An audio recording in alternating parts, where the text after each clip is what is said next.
Hello everyone, कैसे हैं आप सब। आज का जो हमारा लेक्चर है वो होगा ट्रांसफ़र ऑफ सूट्स पे, जिसके अंदर हमारे बेसिकली 4 सेक्शन डील करते हैं। Section 22, 23, 24 and 25। अगर मैं आपको बेसिक मीनिंग बताऊं ट्रांसफ़र ऑफ सूट्स का, अगर आपको बेसिक वर्ड से भी अगर समझ आ रहा हो, सूट को ट्रांसफ़र करना, ट्रांसफ़र कहाँ करना, किसी अदर कोर्ट में। अदर कोर्ट कौन सी? जहाँ पे आप चाहते हैं कि आपका सूट ट्रांसफ़र हो। डिफेंडेंट जहाँ चाहता है कि उसका सूट वहाँ ट्रांसफ़र हो, तो वो क्यों चाहता है वहाँ पे उसका सूट ट्रांसफ़र हो? क्योंकि उसे लगता है कि वो कोर्ट कॉम्पिटेंट नहीं है, और उसे लगता है कि उस कोर्ट में उसको इनजस्टिस मिलेगा या उसकी बात पूरी सुनी नहीं जाएगी, या फिर उसे लगता है कि वो कोर्ट उसके लिए बायस्ड है। तो इसलिए हमारा ट्रांसफ़र ऑफ सूट्स के लिए जो है एप्लीकेशन लगती है बेसिकली। तो उसके अंदर हम डील करेंगे आगे के अपने फर्दर 4 सेक्शंस। पहले आता है हमारा सेक्शन 22, जो कि अगर बेयरट लैंग्वेज में मैं बात करूं आपसे तो वो बोलता है पावर टू ट्रांसफर सूट विच में बी इंस्टीट्यूटेड इन मोर देन वन कोर्ट्स।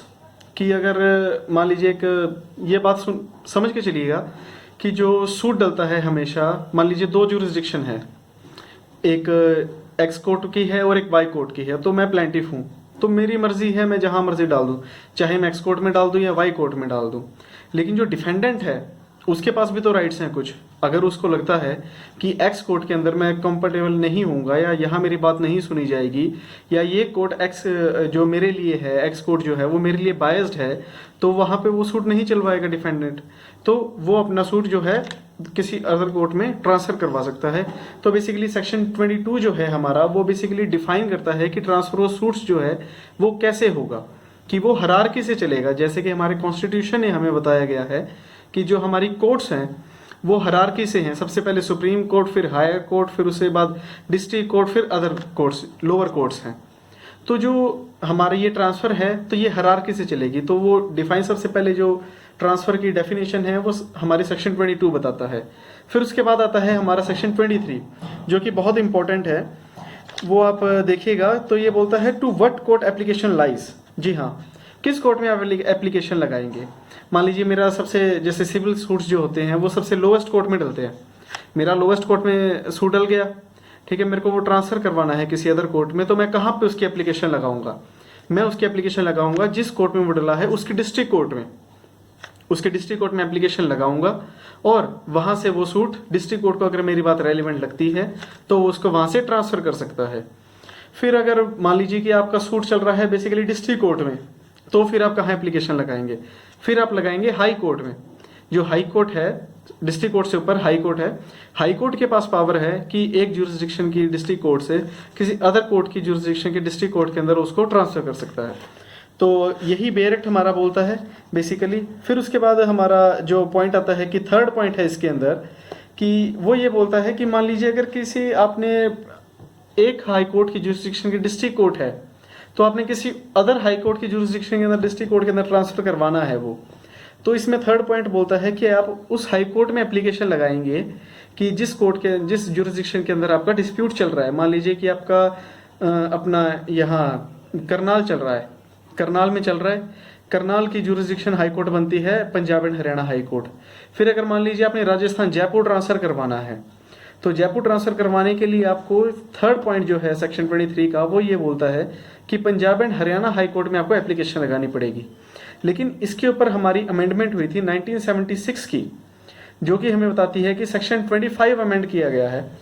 वो हमें क्लियरली बोलता है इस पॉइंट के ऊपर ओवर रूल करते हुए कि जो भी हाई कोर्ट है वो अपनी जुरिस्डिक्शन से अगेंस्ट, अपनी जुरिस्डिक्शन के अबव जाकर किसी अदर हाई कोर्ट में केस ट्रांसफर नहीं कर सकती। उसके लिए आपको सुप्रीम कोर्ट ही जाना पड़ेगा। तो उसके लिए सेक्शन 25 है, मैं आगे डिस्कस करूंगा। हमारा आता है सेक्शन 24। बेयर एक्ट की अगर लैंग्वेज में रीड करके आपको बताऊं तो वो बताता है कि general power of transfer and withdraw. Basic heading जो है वो हमें क्लियर करती है कि ट्रांसफर और विड्रॉल के लिए जो पावर है वो किस किस के पास है। तो जैसा कि मैंने आपको पीछे भी बताया, हायरार्की से सारा चलता है। तो मान लीजिए कि इसमें 2 पॉइंट है बेसिकली डिस्कस करने के लिए, जो कि हमें बताते हैं कि या तो वो एप्लीकेशन से चलेगा, और दूसरा पॉइंट जो है या वो चलेगा सो मोटो से।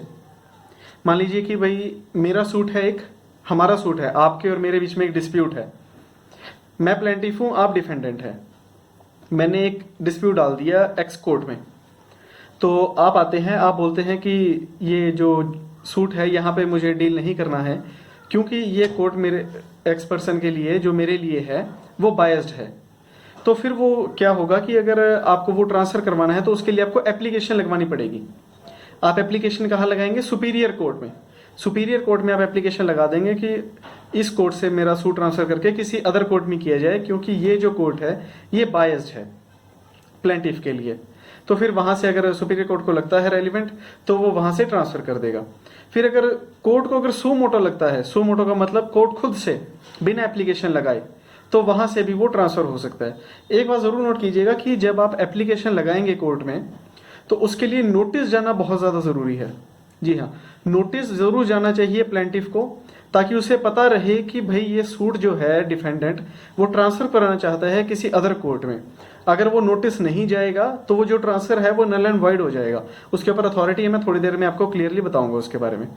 फिर हमारे पास से जो पॉइंट आता है सू मोटो की, कि कोर्ट अगर खुद लगे कोर्ट को, सुपीरियर कोर्ट को, कि ये जो डिस्प्यूट है हमारा, ये आपका जो डिस्प्यूट है सॉरी, तो वो अगर ट्रांसफ़र उस कोर्ट को, वो कोर्ट कॉम्पिटेंट नहीं है, वो कोर्ट उसको क्लियरली डील नहीं कर रही, या वो कोर्ट उसको प्रॉपरली एग्जीक्यूट नहीं कर रही, सुन नहीं रही, तो उसके ऊपर वो कोर्ट सू मोटो एक्शन लेकर उसको एक कोर्ट से दूसरी कोर्ट में ट्रांसफ़र कर देगा।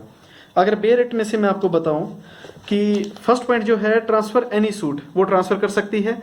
सुपीरियर कोर्ट जो है विड्रॉ हो सकता है, विड्रॉ भी हो सकता है, उसके बाद डिस्पोज ऑफ कर सकते हैं वो, और उसके बाद भी बहुत सारे पॉइंट्स हैं। अगर आप बेयर एक्ट को रीड करेंगे तो आपको बिल्कुल क्लियरली समझ आ जाएगा। जो अभी तक मैंने आपको बताया सारी वही बात रिपीट की गई है इसमें। अगर आप कहते हैं तो मैं आपको एक बार रिपीट करके आपको पॉइंट रीड करके बताता हूँ। पॉइंट 2, वेयर एनी सूट और प्रोसीडिंग हैज बीन ट्रांसफर और withdrawn under subsection 1, the court which is transferred to try or dispose of the such suit or proceeding may, subject to any special direction in the case of any order of transfer, either retry it or proceed from the point at which it was transferred or withdraw.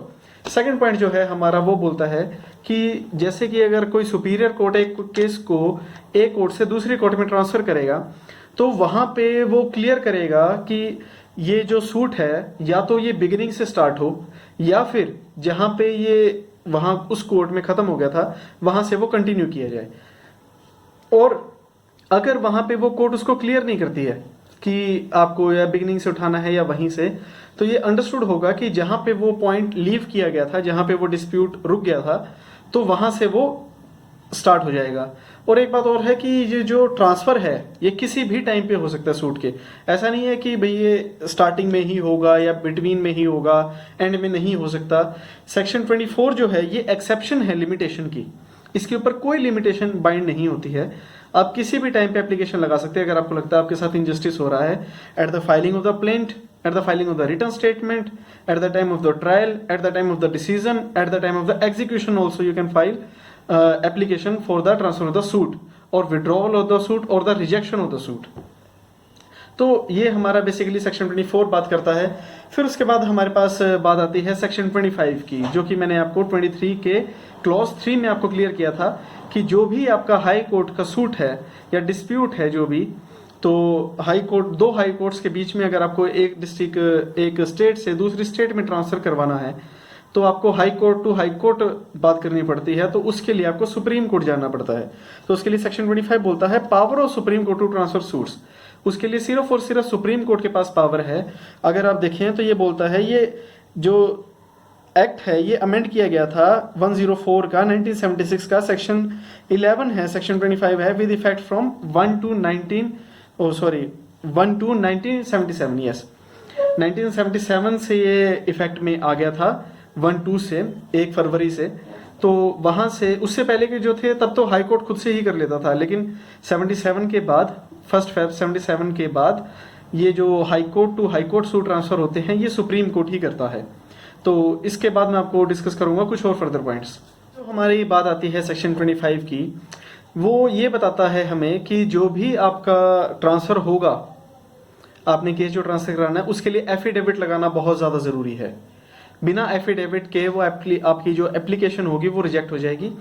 और दूसरी party को notice जाना बहुत जरूरी है, जो कि मैं आपको पहले भी क्लियर कर चुका हूं। और उसके लिए जो सेक्शन 25 है वो भी आपको क्लियर करता है कि एफिडेविट देना पार्टीज को, वो भी बहुत ज्यादा कंपल्शन है आपके लिए उसके ऊपर कि पार्टी को एफिडेविट जाएगा ही जाएगा। फिर उसके बाद जो हमारा बात आता है कि मान लीजिए कि एक एग्जांपल लेकर चलते हैं कि एक एक्स हस्बैंड ए हस्बैंड है और बी वाइफ है, उन दोनों का कोई डिस्प्यूट अराइज हो जाता है, कोई डिवोर्स का डिस्प्यूट है। तो जो ए है उसके पास वो डिवोर्स की एप्लीकेशन लगा देता है। फिर बी जो वाइफ है वो एप्लीकेशन मूव करती है कि मैं इस कोर्ट में आने के लिए कॉम्पिटेंट नहीं हूँ, या फिर मेरे को यहाँ पर डिफ़िकल्टी होती है आने में, या मैं हरास होती हूँ, हरास नहीं होती, या फिर आप ये कह लीजिए कि उसको इनकन्वीनियंस होता है। तो यहाँ पे कोर्ट क्या बोलती है, उसके ऊपर एक अथॉरिटी है, मैं आपको बताऊँ अगर, कि जो उस अथॉरिटी में मैं बता देता हूँ क्या हेल्ड हुआ था, कि जो डिस्प्यूट है जो हस्बैंड और वाइफ का है, अगर वो जस्टिस को अफेक्ट करता है तो ही वो ट्रांसफ़र होगा। अननेसेसरी कॉजेज़ पे कभी भी कोई भी सूट ट्रांसफ़र नहीं होगा, सिर्फ और सिर्फ अगर जस्टिस इफेक्ट करता है। क्योंकि बेसिकली अगर आपने मेरी पुरानी वीडियो सुनी हो उसमें मैंने आपको क्लियर किया है कि जो जस्टिस है वो इंपॉर्टेंट है पार्टीज को। अगर जस्टिस आप पे इफेक्ट करता है तो आपकी कोर्ट बात ज़रूर सुनेगी और उसको अगर आपके लिए रेलिवेंट होगा तो उसको ट्रांसफ़र भी करेगी। तो गाइज बेसिकली मैं आपको जो आज बताना चाहता था वो यही था।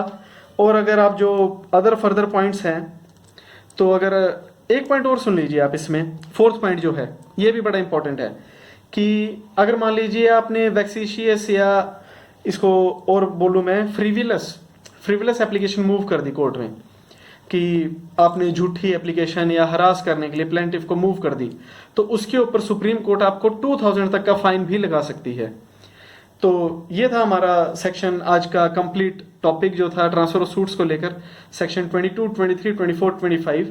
आप खुद से रीड करेंगे इसको और लेक्चर को सुनेंगे सबसे पहले, फिर आपको बिल्कुल क्लियर हो जाएगा कि जो ये ट्रांसफर ऑफ सूट्स है इसके लिए क्या क्या प्रोसेस आपको फॉलो करना पड़ेगा और कहाँ आपको एप्लीकेशन लगानी पड़ेगी। एप्लीकेशन के लिए एक बात और याद रखिएगा कि मान लीजिए कि एक डिस्ट्रिक्ट कोर्ट है, उसके नीचे एक 2 एडीजे हैं। वो जो डिस्ट्रिक्ट कोर्ट है वो एडीजे से अपने पास तो एप्लीकेशन मूव करवा सकती है, अपने पास वो कॉल करवा सकती है, लेकिन डिस्ट्रिक्ट कोर्ट के पास ये पावर नहीं है कि वो एक एडीजे के पास से दूसरे एडीजे के पास वो केस ट्रांसफर कर दे, वहां उसके पास अथॉरिटी नहीं है। तो बेसिकली आज का लेक्चर हमारा यही था। आई होप कि आपको ये लेक्चर जरूर समझ आया होगा। समझ आया तो एक लाइक जरूर कीजिएगा, चैनल को सब्सक्राइब कीजिएगा और अपनी फैमिली और फ्रेंड्स के साथ इसको शेयर जरूर कीजिएगा। Thank you so much.